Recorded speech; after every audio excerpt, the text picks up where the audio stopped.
Class 10th गणित अध्याय 1 वास्तविक संख्या का हम उदाहरण नंबर 6 करने जा रहे हैं, जो कि क्या कहता है कि दर्शाए कि 5 माइनस करनी 3 एक अपरिमेय संख्या है। ओके, तो फिर हम सबसे पहले देखते कि परिमेय संख्या क्या होती है। हम इतनी सी जगह में करके देखेंगे। जिन्हें अंश बटे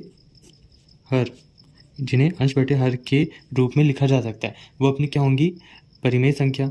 जैसे कि मैं यहाँ पर 3 और 4 को लिख लेता हूँ, तो ये क्या अपनी क्या है, परिमेय संख्या है। और वो जो अंश बटे हर के रूप में अंश और हर की जो वैल्यू रखेंगे ना हम, वो अपनी वास्तविक संख्या होनी चाहिए। तो फिर अब इसका उल्टा क्या हो जाएगा, अपनी अपरिमेय संख्या है। मतलब जिन्हें अंश बटे हर के रूप में नहीं लिखा जा सकता वो अपनी होंगी अपरिमेय संख्या है। जैसे कि ये अपना 5 माइनस करनी 3 हो गया, इसे हम अंश बटे हर के रूप में नहीं लिख सकते, तो फिर ये अपनी अपरिमेय संख्या है। लेकिन हम इतना छोटा सा एक्सप्लेनेशन दे नहीं सकते, जैसा बुक में लिखा है उस हिसाब से हम अब इस उदाहरण को करेंगे।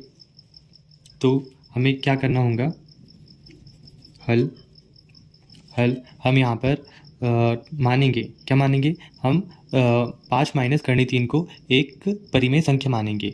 फिर हम उसका सॉल्व करेंगे, फिर लास्ट में एक विरोधाभास उत्पन्न होगा जो कि परिमेय संख्या और अपरिमेय संख्या के कारण देखा जा सकेगा। तो फिर हम अब सॉल्व करना स्टार्ट करते, आपको धीरे धीरे सब समझ में आ जाएगा। माना 5 माइनस करनी 3 एक परिमेय संख्या है। ओके, तो फिर देखिए, अगर हम 5 माइनस करनी 3 को एक परिमेय संख्या मान चुके हैं, तो फिर हम 5 माइनस करनी 3 को पी बटे क्यू के रूप में लिख सकते हैं। मतलब पी बटे क्यू के बराबर लिख सकते हैं, बिल्कुल लिख सकते हैं। जहाँ पी और क्यू सहअभाज्य संख्या है तथा क्यू बराबर नहीं है 0 के। अब ज़रा मैं इसे भी एक्सप्लेन कर दूं कि ये सहअभाज्य संख्या क्या होती है। देखिए, सहअभाज्य संख्या वो होती है जिनका उभयनिष्ठ गुणनखंड 1 होता है। या फिर ऐसा मान सकते हैं कि मान लीजिए ये पी बटे क्यू लिखा है, मैं पी की वैल्यू 3 रख लेता हूँ और क्यू की वैल्यू 4 रख लेता हूँ। देखिए, ये 3 कैसे विभाजित होगा, 3 से ही विभाजित होगा। ओके, लेकिन ये 3 क्या 4 को विभाजित कर पाएगा, नहीं कर पाएगा। वैसे ही हम अगर देखें तो ये 4 से विभाजित होगा और एक तो 2 से होगा। लेकिन ये 4 और 2 3 को विभाजित कर पाएगा क्या, नहीं कर पाएगा। तो ऐसी कौन सी संख्या है जो इन दोनों संख्याओं को विभाजित कर सकती है, तो वो संख्या होंगी सिर्फ 1। ओके, या फिर अगर हम 3 और 4 का HCF निकालें तो फिर उसका HCF क्या निकलेगा, 1 निकलेगा।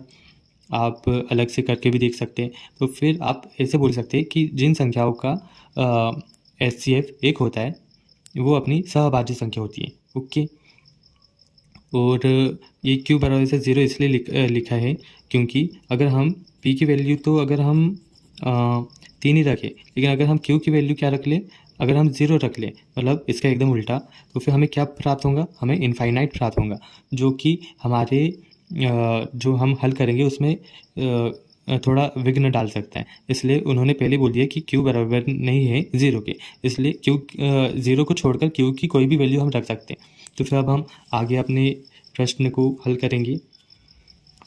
देखिए, अब यहाँ पर क्या करना है, हमें 5 इधर ही रहने दीजिए और ये माइनस करनी 3 है, इसे इस साइड भेज दीजिए और पी बटे क्यू को 5 के पास ला दीजिए। तो क्या हो जाएगा, माइनस पी बटे क्यू बराबर इसे करनी 3। ओके, अब देखिए आगे, ज़रा यहाँ पर हम बटे में 1 भी लिख लेते हैं। अब इनका एलसीएम ले लीजिए, ये यहाँ पर क्या हो जाएगा, 5Q हो जाएगा और माइनस पी बटे में Q। ओके, और ऐसे करनी 3। अब देखिए यहाँ पर ये 5Q माइनस पी बटे Q अपनी परिमेय संख्या है। कैसे, क्योंकि अंश बटे हर के रूप में। लेकिन हमें पता है कि करनी 3 एक अपरिमेय संख्या है। ये किस प्रकार हमें पता है, क्योंकि ये दिख भी रही है और हम इसे उदाहरण नंबर 5 में सॉल्व भी कर चुके हैं, सिद्ध भी कर चुके हैं कि करनी 3 एक अपरिमेय संख्या है। तो फिर हम यहीं पर लिख सकते हैं कि यहाँ विरोधाभास भास उत्पन्न होता है, क्योंकि 5q माइनस p बटे q एक परिमेय संख्या है, लेकिन करनी 3 एक अपरिमेय संख्या है। ओके, देखिए यहाँ पर क्या गड़बड़ हो रही है मैं वो भी एक्सप्लेन कर दूँ कि देखिए अगर ये 5q माइनस p बटे q एक परिमेय संख्या है तो फिर ये एक अपरिमेय संख्या के बराबर कैसे हो सकती है, मतलब एक परिमेय संख्या एक अपरिमेय संख्या के बराबर कैसे हो सकती है, तो फिर हम इसे ऐसा काट सकते हैं। ओके, ये इसलिए हुआ क्योंकि हमने अपनी कल्पना ही गलत की थी। क्या कल्पना थी अपनी? 5 माइनस करनी थी एक परिमेय संख्या करके, तो फिर ये अपना गलत है। तो फिर हम लास्ट में लिख सकते कि अतः हमारी कल्पना या परिकल्पना बोल सकते हैं, गलत है कि 5 माइनस करनी 3 एक परिमेय संख्या है, अतः यह स्पष्ट होता है कि 5 माइनस करनी 3 एक अपरिमेय संख्या है। अपरिमेय संख्या है। बहुत बहुत धन्यवाद आपका।